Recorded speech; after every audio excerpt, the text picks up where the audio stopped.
नमस्कार। व्यक्ति विषय र विशेषको आजको सन्दर्भ संवादमा तपाईलाई हार्दिक स्वागत छ। म राजेन्द्र बानिया। यति बेला खास गरी अप्ठ्यारोमा परेका, जोखिममा परेका, समस्यामा परेका नागरिकको प्रश्न सबभन्दा अहम प्रश्न बनेको छ। सबभन्दा बढी मानिसका लागि चाहिने चाहिँ बिहान बेलुकाको मानो रहेछ। दाल भात र डुकुको समस्या सबभन्दा ठुलो रहेछ। जहिलेसम्म पेटको आगो निभेर बसेको हुन्छ या रापिलो मात्रै भएर बसेको हुन्छ, त्यति बेला मानिस विभिन्न किसिमका कुराकानी गर्न सक्छ। जब पेटभित्रको आगोको रापले सबै चिजलाई बाल्न थाल्छ, त्यस पछाडि मान्छे केही पनि देख्दैन, आँखा चिम्म चिम्लिन्छ। अनि त्यति बेला लकडाउन पनि उसले थाहा पाउँदैन, कर्फ्यू पनि उसले थाहा पाउँदैन, या मैले मत हालेको राजनीतिक दल कहाँ छ पनि थाहा पाउँदैन, मेरो परिवार कहाँ छ पनि थाहा पाउँदैन। यो पनि अर्को प्रकारको महामारी रहेछ। अहिले एकातर्फ कोरोनाको महामारी छ, अर्कोतर्फ नेपाल जस्तो मुलुकमा सरकारले राहतका कार्यक्रमहरू घोषणा गरेको पनि छ। त्यो राहत स्थानीय पालिका तहबाट र केही दाताहरूका तर्फबाट आवश्यकीय मानिसहरूकोमा पुर्याउने काम पनि भइरहेको छ। तर सबभन्दा अहम प्रश्न चाहिँ अहिले मजदुरहरूको छ। मजदुरहरूको प्रश्न दुई हिसाबबाट छ। एउटा, यी मजदुरहरू जसले अहिले रोजगारी गुमाएका छन्, उनीहरूको कल कारखाना चलेको छैन, उनीहरूको होटल चलेको छैन, उनीहरूको रेस्टुरेन्ट चलेको छैन, या उनीहरूको अरू कुनै पनि प्रकारको काम चलेको छैन, ती मजदुरको आजको पेट भोको छ एउटा। दोस्रो कुरा, भोलि जब होटलहरू ठुलो सङ्ख्यामा बन्द हुनेछन् या उनीहरूले कर्मचारी कटौतीको तहबाट जानेछन्, कैयन उद्योगहरू त्यति बेला सम्भवतः बन्द भएर जानेछन्, या उनीहरूले पनि आफ्ना मजदुरहरू कटौती गरेर जानेछन्। विदेशमा आजको दिनमा झन्डै 70 लाख श्रमिकहरू नेपालबाट गएर काम गरेका छन् र नेपालको अर्थतन्त्रको ठुलो हिस्सा विप्रेसनबाट आजको दिनमा धानिएको छ, जसलाई रेमिटेन्स भनिन्छ। उनीहरू जब बेरोजगार भएर मुलुकमा फर्कनेछन्, उनीहरूको व्यवस्थापनका लागि सरकारले के गर्छ? श्रमिक सम्बद्ध ट्रेड युनियनहरूले के गर्छन्? श्रमिकका नाममा ट्रेड युनियन बनाएर ती ट्रेड युनियन मार्फत मानिसहरू नेता बनेका छन्, मत सङ्कलन गरेका छन्, राज्य सञ्चालनको तहमा पुगेका छन्। कतिपयले यति बेला सामाजिक सञ्जालदेखि लिएर सञ्चार माध्यममा प्रश्न सोधेका छन् विष्णु रिमाललाई। विष्णु रिमाल प्रधानमन्त्रीको प्रमुख राजनीतिक सल्लाहकार हुनुहुन्छ। तपाईँ प्रमुख राजनीतिक सल्लाहकार भएको बेलामा सबभन्दा धेरै श्रमिकका विषयहरू सम्बोधन हुन्छन् कि हुँदैनन् भनेर प्रश्न सोधेका छन्। तथापि उहाँ श्रमिकको प्रतिनिधित्व गरेर भन्दा पनि नेपाल कम्युनिस्ट पार्टी नेकपाको स्थायी समितिको सदस्यका रूपमा बालुवाटारभित्र हुनुहुन्छ। तैपनि हिजोको आफ्नो पृष्ठभूमि उहाँले बिर्सनु भएको छैन, बिर्सनु हुँदैन। प्रश्न त्यहाँनिर छ। नेकपा सम्बद्ध ट्रेड युनियन सबभन्दा ठुलो ट्रेड युनियन हो। त्यसको अध्यक्ष अहिले सङ्घीय प्रतिनिधि सभामा सदस्य हुनुहुन्छ विनोद श्रेष्ठ। उहाँ लगायतले के गरिरहनु भएको छ भन्ने प्रश्न पनि छ। तर नेपाली कङ्ग्रेस जो मुलुकको सबभन्दा पुरानो पार्टी हो, आज मतका हिसाबले दोस्रो ठुलो पार्टीका रूपमा छ। तर नेपाली कङ्ग्रेसले आफूलाई जसरी प्रजातन्त्रको मसिहा ठान्छ र श्रमिकका पक्षमा हामी काम गर्छौँ भन्छ, उसले पनि ट्रेड युनियनकै माध्यमबाट धेरै नेता जन्माएको छ। तर आज मजदुरहरू सकसमा पर्दा सरकारलाई घचघच्याउने, मजदुरका पक्षमा, श्रमिकका पक्षमा सरकारलाई राहतदेखि लिएर विभिन्न कार्यक्रमहरू घोषणा गर्न लगाउने र भोलिको योजना बनाउने काममा के गरेको छ?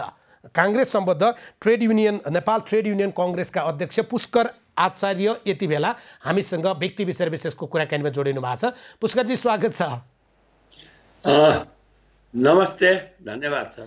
अब लकडाउन त तपाईँलाई पनि लागेको छ, हामीलाई पनि लागेको छ। त्यही भएर यसरी हामी चाहिँ इन्टरनेटको माध्यमबाट कुराकानी गरिरहेछौँ। तर तपाईँले प्रतिनिधित्व गर्ने श्रमिकहरूलाई लकडाउन लागेको छैन। उनीहरू लामबद्ध भएर अनिश्चित भविष्य लिएर सडकमा हिँडेका छन्। चित्त दुख्छ कि दुख्दैन हो तपाईँलाई? चित्त दुख्ने होइन, पीडा अत्यन्त भएको छ। श्रमिकहरूलाई लकडाउन लागेको छैन भन्ने होइन, उनीहरूलाई पनि लागेको छ। अहिले अहिले अहिले यहाँले भनिरहेको सडकमा हिँडेका श्रमिकहरूको कुरो बढी गरिराख्नु भयो होला। त्यो त एउटा देखाउने मात्रै हो, त्यो बाध्यताको उपज होइन। सबभन्दा देखिएका, सबभन्दा पुष्कर सर सबभन्दा देखिएका ती श्रमिक जसको आजको दिनमा उनीहरू सडकमा किन आए, लकडाउनको बेलामा उनीहरू घरमा किन बसेनन्, उनीहरू चाहिँ तपाईँ चितवन पुगेका छन्, काठमाडौँबाट हिँडेर, र चितवनबाट उता जाँदैछन्, खुट्टाले राम्रो काम गर्दैन, लौरी टेकेका छन्। त्यो अवस्था किन भएको छ भने उनीहरूको पेटको आगोले उनीहरूलाई बसी खान दिएन। देखिने त सबभन्दा ठुलो चित्र र हृदय विदारक चित्र त त्यही हो नि त। यथार्थ हो। तपाईँले भनेको कुरोसँग कुनै दुमतै छैन। यो अवस्था आउँछ भनेर हामी ट्रेड युनियनहरूले राज्यलाई पहिले नै भन्यौँ। म ट्रेड युनियन काङ्ग्रेसको मात्र कुरो गर्दिनँ। अहिले समग्र ट्रेड युनियनहरूले साझा रूपमा निर्णय गरेर नेपाल सरकारको कोरोना सङ्क्रमित नियन्त्रण उच्च स्तरीय समिति भनेर जो प्रधानमन्त्रीको नेतृत्वमा बनेको छ, त्यो संरचनामा हामीले लिखित रूपमा यो परिस्थितिको उन्मुक्तिको लागि राज्य तयारीका साथ काम गरोस्। सरकारले लकडाउन गरेको छ। यसको उपाय लकडाउनै हो। दुनियाँमा यसको दबाई ननिस्किउन्जेल यो ठुलो महामारीको रूपमा फैलेको रोगको निदान लकडाउन गर्ने हो, सोशल डिस्टेन्स कायम गर्ने हो र यसलाई सुरक्षित तरिकाले सफासँग बस्ने, सुगर रहने, घरमा रहने ढङ्गको इलाज हो। अहिलेको सन्दर्भमा हामीले सरकारले लकडाउनको निर्णय गर्दा ढिलै भए पनि हामीले स्वागत गर्यौँ। सरकारलाई हामीले भन्यौँ यस्तो यस्तो समस्या आउँछ। अब मजदुरहरू 5 दिन 7 दिनपछि खान पाउँदैनन्। विशेष गरेर गैर जिल्लाबाट आएका धेरै घनत्व रहेको सङ्ख्यामा रहेको ठाउँमा रहेका मजदुरहरू जो अर्को जिल्लाबाट आएका छन् उनीहरू बढी मारमा पर्छन्। रोजगारदाताले तलब दिन नसक्ने परिस्थिति बन्छ। सरकारले नहेर्ने, घरपट्टिले घर भाडा मागिराख्ने, पसलवालाले खान नदिने, त्यसपछि मजदुरहरू अब रोगले होइन भोकले मर्छन्। त्यो कारणले यसको निदान होस्, मजदुरहरूलाई ठिक ढङ्गले सम्बोधन गरियोस् र अब राहतको अवस्था चाहिँ सबैभन्दा बढी मजदुरहरूलाई छ। ती मजदुर जो सङ्गठित क्षेत्रमा गर्दैछन्, ती मजदुर जो असङ्गठित क्षेत्रमा पनि काम गर्दैछन्, तिनीहरूलाई अहिले अत्यन्त ठुलो राहतको अवस्था छ भनेर हामीले सुरुमै चेतावनी दिएका थियौँ। त्यसको लागि सरकारले व्यवस्थापन गरोस्, सरकारले उच्च स्तरीय समिति बनाओस्। समिति मात्रै नबनाओस्, सरकारले त्यो समितिलाई अनुगमन गर्ने एउटा अनुगमन समिति बनाओस् र त्यहाँ स्टेक होल्डरलाई पनि राखेर काम गरोस् भनेर हामीले लिखित रूपमा दियौँ। सरकारले निर्णय गरो राहत दिने भनेर, सरकारले निर्णय गर्यो लकडाउन गर्यो भने हामीले स्वागत गर्यौँ। सबै ट्रेड युनियनले स्वागत गर्यो। लकडाउनको त सबैले स्वागत गरे, लकडाउन पालना पनि गरेका छन्। अब पालना कति बेलाबाट छुट्छ भने जति बेला भोको पेट हुन्छ क्या। त्यो निर्णय गरिरहँदा सरकारले त्यो निर्णय गरिरहँदा चाहिँ निर्णय गरिदिने जिम्मेवार पन्छाउने नियतले गरो। केन्द्रको सरकारले प्रदेशको सरकारलाई दिने, प्रदेशको सरकारले स्थानीय सरकारलाई दिने, स्थानीय सरकारले आफ्नो मतदातालाई हेर्ने। तपाईँले काठमाडौँको मेयरले भनेको सुन्नुभयो होला, हामी आफ्नो मतदाता हेर्छौँ। जसको त्रास, जसको वक्तव्यको कारणले त्यो वक्तव्यको कारणले आम मजदुरहरू जो गैर जिल्लाबाट आएका थिए डरले भाग्नुपर्ने। भोक सबैभन्दा ठुलो कुरो, हामी घरमै गएर भए पनि खान्छौँ। सरकारले यातायातको साधन बन्द गरेको भए पनि उनीहरू हिँडेर भए पनि घर पुगेर घरमा जे छ मिठो मसिनो खान्छौँ भनेर निस्केर हिँडेको हो नि। होइन पुष्करजी मैले चाहिँ श्रमिकका विषयमा पुष्करजी मैले थोरै रोकेँ। तपाईँलाई मेरो प्रश्न यहाँनिर छ। म श्रमिकका विषयमा काठमाडौँको मेयरले के भन्नुभयो, श्रमिकका विषयमा अर्को जिल्लाको अर्को स्थानीय तहको मेयरले के भन्नुभयो कुरा गरिरहेको छैन। श्रमिकहरूलाई नेतृत्व गर्छौँ भनेर एउटा श्रमिकको नेतृत्व गर्ने मान्छे हिजोका दिनमा उहाँ श्रमिकको नेता हुनुहुन्थ्यो, बालुवाटारभित्र हुनुहुन्छ। एउटा श्रमिकको नेतृत्व गर्ने मान्छे तपाईँ अहिले हाम्रो पर्दामा बसेर कुराकानी गरिरहनु भएको छ। प्रश्न त श्रमिकको कुरा त तपाईँहरूलाई सोध्ने, उनीहरूको नेतृत्व गर्छौँ भने नेता किन भन्नुभयो, उनीहरूको कुरा आज तपाईँहरू के हेरिरहनु भएको छ सोध्ने तपाईँहरूलाई हो नि। ठ्याक्क ठिकै भन्नुभयो तपाईँहरूले सोध्ने हामीलाई हो। हामीले हाम्रो क्षमताले भ्याएसम्म गरेको र यो लकडाउनलाई तपाईँहरूको क्षमताले भ्याएसम्म चाहिँ के गर्नुभयो भन्नुहोस् त। राज्य सत्ता तपाईँहरूको हातमा छैन, दबाब दिन सक्नुहुन्छ। तपाईँहरूले लेबी उठाउनु भएको छ हिजो श्रमिकहरूसँग, त्यो लेबी के भएको छ, उहाँहरूलाई के गर्नु भएको छ त्यो बताउनुहोस् न। लकडाउन गरेको पहिलो दिनदेखि नै, लकडाउन गर्नुभन्दा पहिले पनि कोरोना सङ्क्रमण विश्वव्यापी फैलिएपछि र त्यसपछि पहिलो दिनदेखि नै हामीले सुरु गर्यौँ। वैशाख महिनामै हामीले सरकारलाई लेखेर दिएको थियौँ। जेटियुसीबाट संयुक्त रूपमा चाहिँ वैशाख 5-6 गते चाहिँ लेखेर दियौँ। तृणमूल काङ्ग्रेसले वैशाख 4 गते लेखेर दियो। त्यो तृणमूल काङ्ग्रेसको नेतृत्वहरूले प्रधानमन्त्री कार्यालयमा विष्णु रिमाललाई सम्बोधन गरेर मार्फत भनेर चाहिँ मेलबाट केही डिमान्डहरू राखो। त्यस्तै धेरै आबद्ध सङ्घहरूले आफ्नो कुराहरूलाई, कारखानामा काम गर्ने मजदुर युनियनले, गलैँचामा काम गर्ने मजदुर युनियनले, असङ्गठित क्षेत्रमा रहेको निर्माण क्षेत्रमा काम गर्ने मजदुर युनियनले, कृषि क्षेत्रमा काम गर्ने मजदुर युनियनले, त्यस लगायत जी फन्ड आन्टुप लगायत सबैले लिखित रूपमा सरकारसँग अपिल गरे, दबाब सिर्जना गरे। तपाईँहरूले अपिल गरेको कुराले पेट भरिँदैन सर। कागजमा तपाईँहरूले लेखेर पठाएको मागपत्र खान मिल्दैन। चाहिएको छ चाहिँ रासन सर, चाहिएको छ दाल, चाहिएको छ नुन, 1 ढिको नुन, कम्तीमा पनि 1 कचौरा गुन्द्रुकको झोल र त्यस पछाडि आधा मानु चामलको भात। आजको दिनको सबभन्दा ठुलो सपना यस्तो रहेछ क्या सर मजदुरको, त्यो चाहिँ के भएको छ? यथार्थ हो तपाईँको। त्यसमा हामीले आफ्नो क्षमताले भ्याएका केही कोसिस गऱ्यौँ। के गर्नु? फुटबलमा निर्माण श्रमिकहरूलाई गऱ्यौँ, पोखरामा रहेका मजदुरहरूलाई हाम्रो संरचनाले सहायता गरौँ, विराटनगरमा रहेका मजदुरहरूलाई हामीले गऱ्यौँ, चितवनका साथीहरूले त्यहाँका मजदुरहरूलाई गर्नुभयो, मकवानपुरको साथीले गर्नुभयो, बुटवलका साथीहरूले गर्नुभयो, विभिन्न चिया बगानका साथीहरूले त्यहाँ गर्नुभयो। त्यस्तै तपाईँलाई चाहिँ निर्माण क्षेत्रका साथीहरूले आफूले भ्याएसम्म कपिलवस्तु, नवलपरासी, बुटवल जहाँ जहाँ त्यस मजदुरहरू पीडामा परेको थियो हामीले गऱ्यौँ, हामीलाई भन्न आएकोमा।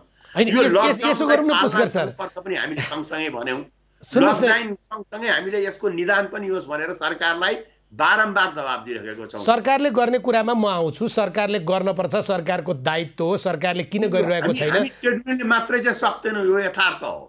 हामीले सरकारलाई नै भन्ने हो, राज्यको अहिले जिम्मेवार बन्नुपर्छ सरकार। यो बेलाको सरकार भनेको सारा कुरो छोडेर नेपाली जनतालाई कोरोनाबाट मुक्ति दिलाउन, कोरोनाको सङ्क्रमणबाट मुक्ति दिलाउन, भय र त्रासबाट मुक्ति दिलाउन, नेपालका श्रमजीवीहरूको भोगबाट निजात दिलाउन र उनीहरूलाई गन्तव्य स्थलसम्म पुर्याउने कुरो गर्नुपर्छ भन्यौँ। हामीले यति मात्र भनिनौँ, हामीले विदेशमा रहेका कामदारहरूको पनि कुरो उठायौँ लिखित रूपमा। हामीले विदेशमा रहेका कामदारहरू, विदेशमा रहेका सरकारले अब जा भन्दैछ, नेपाल सरकारले कूटनीतिक पहल गरेर तिनीहरूको रक्षार्थ काम गर्नुपर्छ, तिनीहरूको स्वास्थ्यको सुरक्षाको लागि काम गर्नुपर्छ। अगर त्यहाँको सरकारले त्यसलाई चाहिँ लग भन्छ भने त्यसलाई ल्याउने क्षमता राख्नुपर्छ। होइन, विदेशमा रहेका विदेशमा रहेका श्रमिकको प्रश्नमा आउँछु सर। अलि अगाडिको प्रश्नबाटै सुरु गरौँ। प्रश्न धेरै छ, त्यो कारण मैले तपाईँलाई बिचमा रोकेँ, क्षमा चाहन्छु। सबभन्दा पहिले चाहिँ तपाईँहरू जति श्रमिकलाई काङ्ग्रेस समर्थक श्रमिक, कम्युनिस्ट समर्थक श्रमिक भने नेपाल ट्रेड युनियन कङ्ग्रेस अर्थात् जी फन्ड अर्थात् अरू के म धेरै सङ्गठनहरूको नाम जान्दिनँ, माफी चाहन्छु। जे तपाईँहरूले तिनीहरूलाई श्रमिकलाई आफ्नो सङ्गठनमा ल्याएर वैचारिक रूपमा एक बनाएर नेतृत्व गर्नुभएको छ, त्यो नेतृत्व चाहिँ सजिलो हुँदाका बेलालाई मात्रै गर्नुभयो, अप्ठ्यारो बेलामा चाहिँ दायित्व बन्दैन?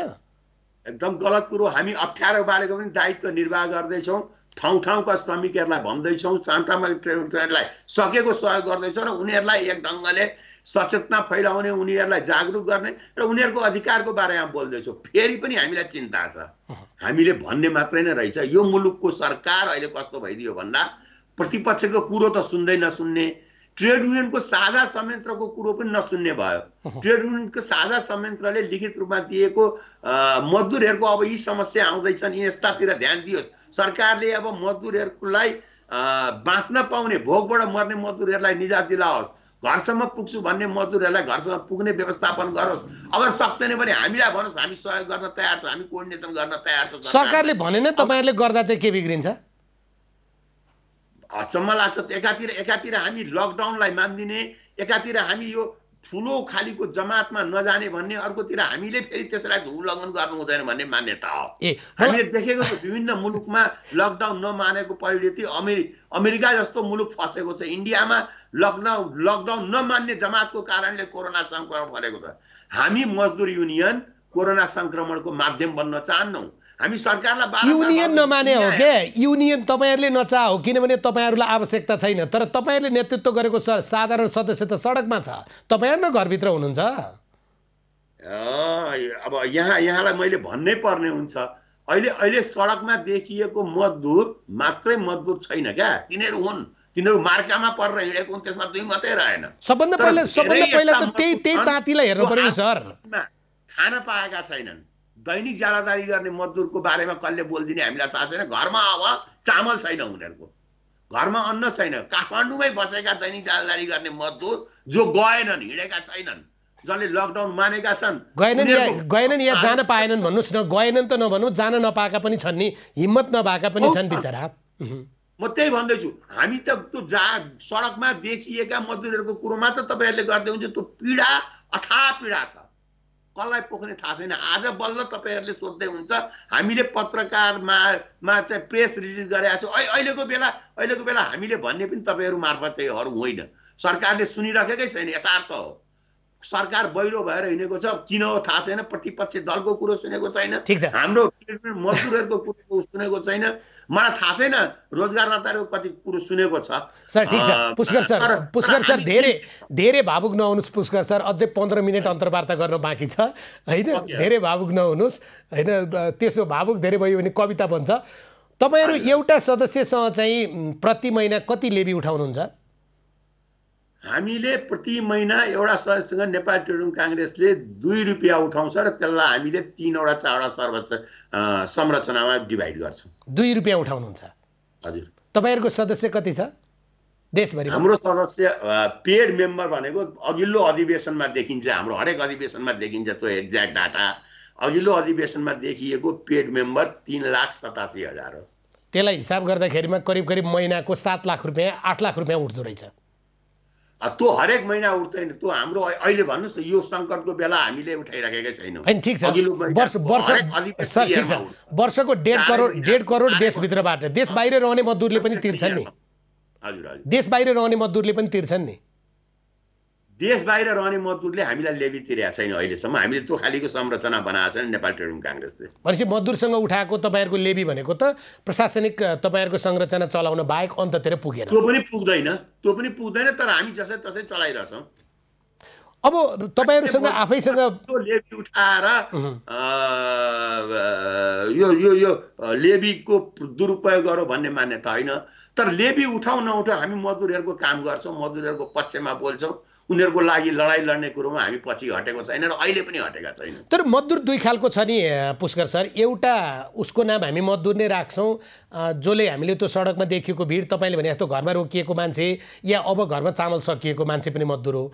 एउटा तपाईँहरू जस्तो कम्तीमा पनि अलि सक्षमहरू आग्रह र आह्वान गर्ने भने त हेर्नुहोस् त, एभिन्यूज खबर एक्लैले अहिले कति धेरै मानिसलाई आह्वान गरेर दाताहरू जुटाएर मानिसहरूलाई खाना पानाको व्यवस्था गरेछ। तपाईँहरूले त्यो आह्वान गर्नुभयो कि गर्नु भएन? इनिसिएसन लिनुभयो कि लिनु भएन? हामीले बारम्बार भनेका छौँ, हामीले आह्वान गरेको छौँ सक्दो सहयोग आफ्नो आफ्नो ठाउँबाट गर्नुहोस्। यो बेला सङ्कटमा सबैभन्दा बढी श्रमजीवी जो दैनिक कमाएर खानेछन् उनीहरू छन् भनेका छौँ।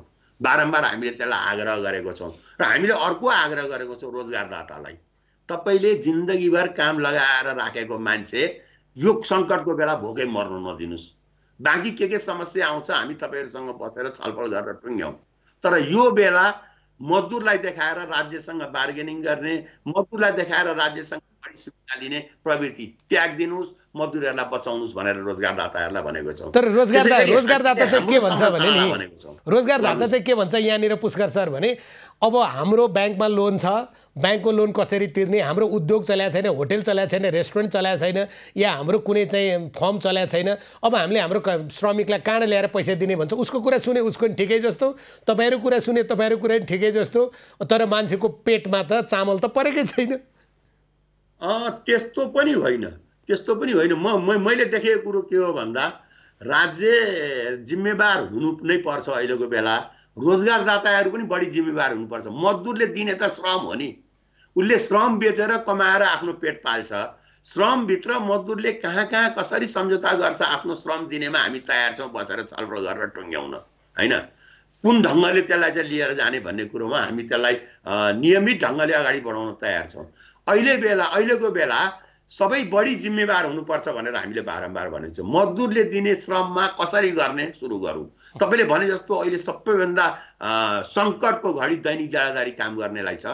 त्यसपछि तपाईँलाई होटल क्षेत्र रेस्टुरेन्टमा काम गर्ने मजदुरहरू त अथाह पीडामा अहिले कोरोनाको सङ्क्रमणले सबैभन्दा मार नेपालका होटलहरू जो पर्यटकहरू आएर चल्दैन, त्यहाँ काम गर्ने मजदुरहरू त भोकभोकै मरिसके। त्यसलाई हेर्ने दृष्टिकोण अलिकति भिन्न हुनुपर्छ। त्यसमा हामी असहमत छैनौँ। हामीले बसेर त्यो दुई पक्ष बसेर त्यसमा सहमति टुङ्ग्याउँ। तर अहिलेको सबैभन्दा ज्वलन्त समस्या उनीहरू बाँच्न पाउनुपर्छ।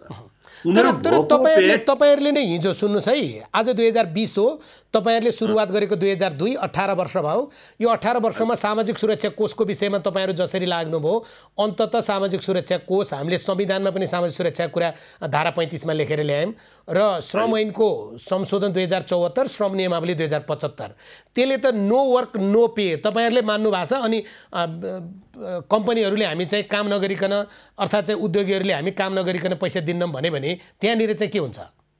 अब यो समस्या त्यही हो। सामाजिक सुरक्षा कोष ल्यायौँ, ऐन ल्यायौँ, त्यहाँ सामाजिक श्रम ऐनको पनि चौथो संशोधन गरेर 74 भदौमा। अहिले यो छलफलको विषयवस्तु हुनु हुँदैन भन्छु म, त्यसमा एग्री छु। तर त्यो कोषले अहिलेको सङ्क्रमणको निकास दिन्थ्यो क्या। बेरोजगार हुँदा विभिन्न सङ्कट आएको बेला सामाजिक सुरक्षा कोषले राहत प्रदान गर्थ्यो। नेपाल सरकारले 19 करोड रुपियाँ त्यही राहत स्वरूप कोषमा हालेको छ अस्ति भर्खर। तर दुर्भाग्य छ क्या, त्यो सामाजिक सुरक्षामा दर्ता हुनलाई रोजगारदाताहरूलाई भन्दा बारम्बार गरेनन्। एउटा चीज माग्दिनुस् न पुष्कर सर, तपाईलाई त्यहाँनिर रोके, राज्यको दायित्व हुन्थ्यो, तपाईलाई त्यहाँनिर रोकेर मैले सोधे, मजदुरले आफ्नो पैसा तिर्थे, मजदुरले तिरेको 8 वर्षको पैसा छ सर, भएन क्या, मजदुरले तिरेको 8 वर्षको पैसा छ सर। 2068 सालबाट 1% तिरेको पैसा छ नि, 2068 सालबाट 1% सामाजिक सुरक्षामा जुन 1% श्रमिकको पैसा काटेर पठाइएको थियो, त्यही पैसा भए पनि अहिले राहत हुन्थ्यो नि सर। हामी भन्दैछौँ त, हुँदैन कहाँ भनेको छ भने त्यही पैसा त्यो राहत दिनलाई जुन व्यवस्थापन तपाईँले भनेको मजदुर त्यहाँ दर्ता छ, हिजो सडकमा हिँडेको मजदुर त्यही भनेको त्यो गरिदिएन नि। हिजो जो मजदुर आज त्यो त्यहाँ दर्ता भएको मजदुर त फेरि पनि त्यो पैसा हिजो प्रतिष्ठानमा काम किरेको मजदुर छ, उसले फिर्ता पाउँछ, उसले राहत पाउँछ। त्यो क्वेसन हामी उठाउँछौँ, त्यो क्वेसन हामी गर्छौँ। राज्यले समयमै यो कानुन नलागू गरिदिएर, रोजगारदाताले राज्यको निर्णय नमानिदिएर अब यो एक थरीका मजदुरहरू जो राहत पाउँथे उनीहरू पनि वञ्चित भएर राज्यले त्यो एक्स्ट्रा राहत दिनुपर्ने परिस्थिति बन्यो। तपाईले भनेको मजदुर आज पनि त्यो कोषमा दर्ता छैन, त्यहाँबाट पाउँदैन क्या। हैन, त्यो पैसा उसले जम्मा गरेनमा नजाम न, उसको नामलो छोड्नै पाएन कहाँ पैसा दर्ता गरेर जान्छ त। सवाल के हो भन्दा जसको पैसा हो त्यसले राहत पाउनुपर्छ। पहिले जसले लगानी गरेको छ त्यहाँ त मजदुरले लगानी गरेको पैसा उसैले पाएन, त जसले लगानी गर्यो उसलाई पनि दिएनन्। अहिले हामी त्यो के गरी व्यवस्थापन गर्नुपर्छ राज्यले गरोस् भन्दैछु, तर अहिले यो सबै गर्नुभन्दा पहिले भोकै पर्छको मान्छेले त्यो कानुनी प्रक्रिया हेर्दैन क्या। राज्यको दायित्व हुन्छ राज्यले आफ्नो बजेटबाट तिनीहरूलाई राहत दिने गरी काम गरोस् भन्ने हो। राज्यको बजेट मागे होइन भने पुष्कर सर तपाईँ मार्फत माग्न खोजेको, तपाईँ यो आवाज पुर्याइदिनुहोस् भन्न खोजेको चाहिँ होइन। हामीले यो आवाज बारम्बार पुर्याउँछौँ र सामाजिक सुरक्षा कोषले यत्रो सङ्कट भइसकेको छ, आजसम्म मिटिङ बोलाएको छैन। त्यो पनि राज्यको नियन्त्रणमा हो नि। नेपालको श्रम सामाजिक सुरक्षा कोषमा पैसा छ भने सर 2068 सालबाट जम्मा गरेको पैसा 2076 साल भयो, झन्डै 20 अर्ब पैसा छ। त्यो पैसा त दिए भइहाल्यो नि। होइन, 20 अर्ब भन्दा बढी छ। अहिले यतातिर आएर पनि जम्मा भएको छैन, यतातिर आएर त 31% जम्मा भएको छ। अझ थप पैसा छैन भन्दिनँ म। त्यो पैसा प्रयोग गर्ने गरी मिटिङ बोलाउनु पर्यो, कहाँ एप्रोप्रिएट प्रयोग गर्ने तयारी गर्नु पर्यो। तर त्योभन्दा पहिले अहिले राज्यले धेरै कुरो अव्यवस्थित गरेको छ क्या। निर्णय चाहिँ फटाफट गरिदिने, कारबाही नगरिदिने भएको कारणले धेरै कुरो अनिर्णयको बन्दीमा मुलुक बसेको छ। अहिले राज्यले राहत बाँड्छु भने जस्तै निर्णय भएको छ। मैले अघि पनि भने राहत बाँड्छु भन्नु, तर रियल मजदुरले पाए त्यो राहत। सबै स्थानीय निकायले आफ्नो मतदातालाई आफ्नो मत हेरेर आफ्नो आफ्नो ठाउँमा मत दिए। बाहिरबाट आएर रोल्पाबाट काठमाडौँको इटा भट्टामा काम गर्ने मजदुरहरूले त्यो राहतै पाएनन्। अनि त्यसमा चाहिँ के गरे रहेछ भने नि पुष्कर सर, त्यसमा के गरिदिएको रहेछ भने त्यो त हामीले त्यो वडा अध्यक्षलाई या हामीले त्यो वडाको सदस्यलाई गाली गर्नुभन्दा पनि सङ्घीय सरकारले एउटा चाहिँ तपाईँ उहाँहरूलाई चाहिँ नीति र नियम बनाएर पठाउँदा मतदाता परिचय पत्र, नागरिकताको फोटोकपी या उहाँहरूको चाहिँ तिरेको बिल, यो प्रकारको कुरा उहाँहरूले गरिदिनु भएको रहेछ। त्यो भएर ती मजदुरहरूलाई चाहिँ दिन सकेनन् होला वडा अध्यक्षहरूले, वडा सदस्यले। त्यहीँनिर तपाईँहरू चाहिने हो, विष्णु रिमालजी चाहिने हो, विनोद श्रेष्ठ चाहिने हो, पुष्कर आचार्य चाहिने हो, त्यही हो नि त चाहिने भने त 100% म तपाईँसँग सहमत। हामीले भन्यौँ यो नागरिकताको कुरो हटाइदिनुहोस्। अहिले जुन मजदुर जहाँ बसेको छ त्यहाँ रजिस्टर गरेर उसको जहाँको नागरिकताको कपी मागे पनि लिनुहोस्, जहाँको भए पनि राहत दिनुहोस्। स्थानीय निकायबाटै भन्यौँ जुन ठाउँमा ऊ बसोबास गर्दैछ त्यहाँ रेकर्ड राखेर दिएको भए हुन्थ्यो क्या। त्यो बेला हामीले भनेकै त्यही हो। हामीले सबै संरचनामा यो हामीले स्थानीय सरकारलाई भन्यौँ, प्रादेशिक सरकारमा हाम्रो प्रदेशको संरचनाले लिखित रूपमा दियो, बाबा रेकर्ड मेन्टेन गरिदिनुहोस्, ती मजदुरहरू मजदुर हुन् भन्ने मेन्टेन गरिदिनुहोस् र दिनुहोस् न राहत। मान्छे त पहिले मर्नु भएन नि सर। मजदुर चिन्ह त के गर्नुपर्छ र? एक खालका ती भोको हुने मजदुर चिन्ह त गाह्रो छैन। ती भोको हुने मजदुर चिन्ह त के गाह्रो छ र? तिनको टाउकाको बिचतिर तेर्सो कपाल झर्या हुन्छ। त्यसलाई रजिस्टर गरेर उनीहरूको रोल्पाको मजदुर, रोल्पाको नागरिक पनि अगर भक्तपुरको दुवाकोटमा बसेको छ भने उसलाई त्यो दुवाकोटले राहत दिएको भए भइहाल्थ्यो नि रोल्पाको मजदुर भनेर भन्ने हाम्रो आग्रह थियो क्या अहिलेको बेला। यति कुरा तपाईँहरूले तपाईँहरूको मित्र हो नि त विष्णु रिमाल, तथापि उहाँ प्रधानमन्त्रीको प्रमुख राजनीतिक सल्लाहकार हो, अहिले श्रमिकको मात्रै नेता होइन, तर उहाँ निर्णय गर्ने ठाउँमा हुनुहुन्छ। तपाईँको कुरो त बिग्छ नि सर, मिडियाले भन्यो भने विरोध होला। अब यो बिकेन भन्नुस्। मेरो मात्रै कुरो होइन, हामी सबै ट्रेड युनियन लेखेर दिएको पनि बिकेन। ल ठिक छ, बिकेन भनेपछि अरू कुरा रहेन। अब दुईटा प्रश्न छ जम्मा मेरो। एउटा, अब धेरै श्रमिकहरूले औपचारिक क्षेत्रमा काम गर्ने श्रमिकहरूले पनि रोजगारी गुमाउँदैछन्, उनीहरूको विषयमा नेपाल ट्रेड युनियन कङ्ग्रेस अब कसो गर्ने भनेर केही सोच्दैछ? एकदमै सोच्दैछौँ। हामीले यसमा पनि सरकारलाई सोच्नुपर्छ भनिसक्यौँ, हिजै अस्ति लेखेर दिइसक्यौँ। यो औपचारिक क्षेत्रमा काम गर्ने होटल क्षेत्र करिब क्लोजै छ, कहीँ छैन। उनीहरू बेरोजगार भएर गएछन्। सबै होटल क्षेत्रका वर्कर्सको कुरो गर्ने हो भने देशभित्रै 5 देखि 7 लाख मजदुर रहन्छन् काम नपाएका। अब त्यसै गरी विदेशमा कार्यरत 45 लाख मजदुर मध्ये यो विदेशबाट यातायातको साधन खुल्ने बित्तिकै 10 लाख मजदुर विदिन 2 महिना नेपाल भित्रिँदैछन्, त्यहाँबाट फिर्ता पठाएर। तिनीहरूले ल्याउने रोगको नियन्त्रण पनि राज्यले गर्नुपर्छ, उनीहरूलाई क्वारेन्टाइनमा राख्ने व्यवस्था पनि गर्नु पर्ला र उनीहरूलाई त्यसपछि यथोचित प्रयोग गर्ने गरी घरसम्म पुग्ने व्यवस्थापन। अगर त्यो मुलुकले त्यहाँबाट ल्याउन दिएन, जहाँ मात्रै भनौँ र त्यहाँ मजदुर आउन पाएनन् भने उनीहरूलाई त्यहाँबाट त्यो मुलुकमा ल्याउने गरी अहिलेदेखि व्यवस्थापन सरकारले नगर्ने हो भने त्यो झन् भयावह हुन्छ भने। अर्को त्यहीँनिर थपेर तपाईँले भनेको 10 लाखलाई नै आधार मान्ने हो भने पनि नेपालमा अर्को 10 लाखले रोजगारी गुमाउलान्, 20 लाख हुन्छ। 20 लाखले आन्दोलन गरे भने जनयुद्ध हुन्छ। म अर्को भन्दैछु, अर्को थप। अब यो त मैले तपाईँलाई भारतदेखि बाहेक भने, भारतमा रहेर काम गरेर 6 महिना 7 महिना भारतमा काम गरेर जिन्दगी पाल्ने मध्यपश्चिम सुदूरपश्चिमका धेरै नेपाली, पूर्वका धेरै नेपालीहरू त्यहाँ काम गरेर आएर नेपाल आफ्नो परिवार धान्थे, सबै फिर्ता आउँछन्। अब 2 दिनमा 1.5 लाख 2 दिनमा 1.5 लाख मान्छे त तपाईँ चाहिँ सुदूरपश्चिमबाट र चाहिँ के अरे 5 नम्बर प्रदेशबाट 2 दिनमा 1.5 लाख मान्छे छिरे भनेपछि कति धेरै मान्छे आउँदा रहेछन्? यो हाम्रो रेकर्डमा 2 लाख मान्छे छिरे भन्ने चाहिँ हाम्रो प्रदेशको संरचनाले दिएको, 5 र 6 को संरचनाले 2 लाख मान्छे चाहिँ अनौपचारिक रूपमा छिरेका छन् दाइ, भारतबाट मात्रै भन्छ। यस्तो अवस्थामा सरकारले अहिले तयारी नगर्ने भने यो भयावह स्थितिको मुकाबला गर्नुपर्छ कि पर्दैन सरकारले? यसको लागि अहिले सम्पूर्ण देशका जनताले सरकारलाई साथ दिइरहेका छन्, प्रतिपक्षले साथ दिइरहेको छ।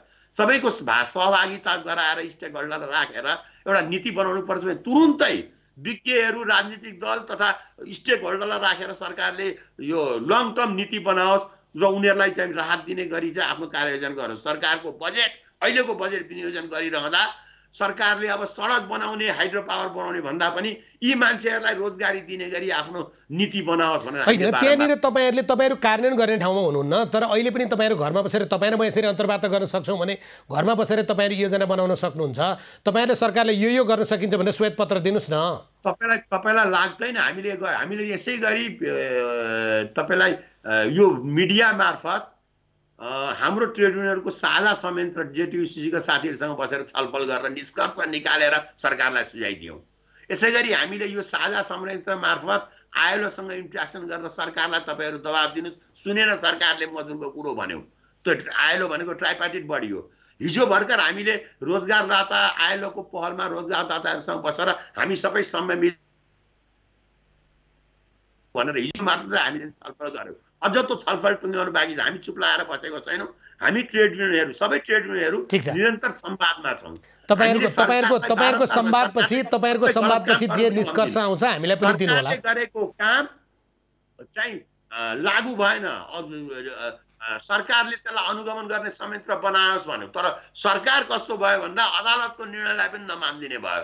अदालतले श्रमिकहरूलाई गन्तव्यसम्म पुगाउने यथोचित प्रबन्ध गर भन्छ, सरकार आफ्नो ढङ्गले लकडाउनको निर्णय गरिदिन्छ। त्यो होइन, प्रधानमन्त्रीले जहाँ छौ त्यही रोक भन्नुभयो नि प्रधानमन्त्रीले। सर्वोच्चको आदेश आएको 2 घण्टा पनि भएको थिएन।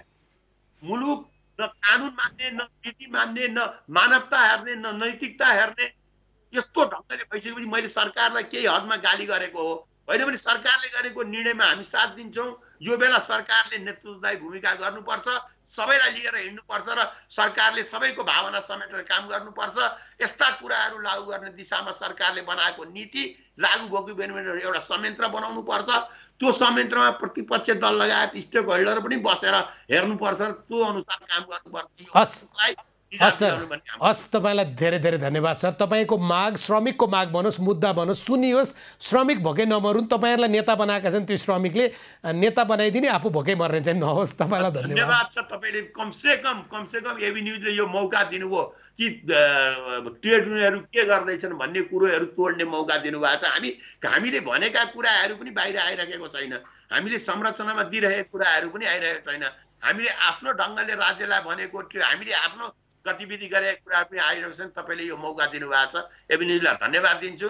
र फेरि पनि यस्तो मौका दिनुहोस्। हामी अत्यन्तै कठिन परिस्थितिमा छौँ। एकातिर लकडाउनलाई मान्नुपर्ने, कोरोना सङ्क्रमणलाई चाहिँ नियन्त्रण गर्नुपर्ने, आम मजदुरहरू पनि यसमा रह्यो भन्नुपर्ने यो मौका दिनुभयो। धन्यवाद छ। Thank you.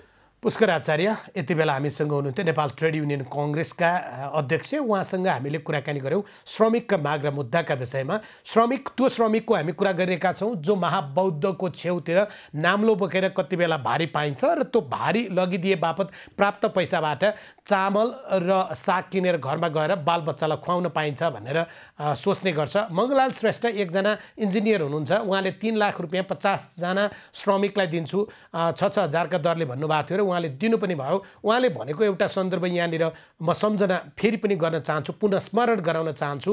ती श्रमिकले गरेको कुरा सुनिसके पछाडि उहाँको आँखा रसाएको थियो। आज सडकमा हिँडेका ती श्रमिक, भोकै बसेका ती श्रमिक, आज जो प्रकारको अवस्था आम नागरिकको सृजना भएको छ, आँखा नरसाउने चाहिँ ढुङ्गाको आँखा हुने हुन्छ होला। हरेकको आँखा रसाएको छ। रसाउनुपर्छ सरकारको, रसाउनुपर्छ राजनीतिक दलको, रसाउनुपर्छ सम्बन्धित निकायको, र सबैलाई खुसी बनाउनुपर्छ, नेपालीलाई हराउनुपर्छ कोरोनालाई। व्यक्ति विषय र विशेष आजका लागि सकिन्छ।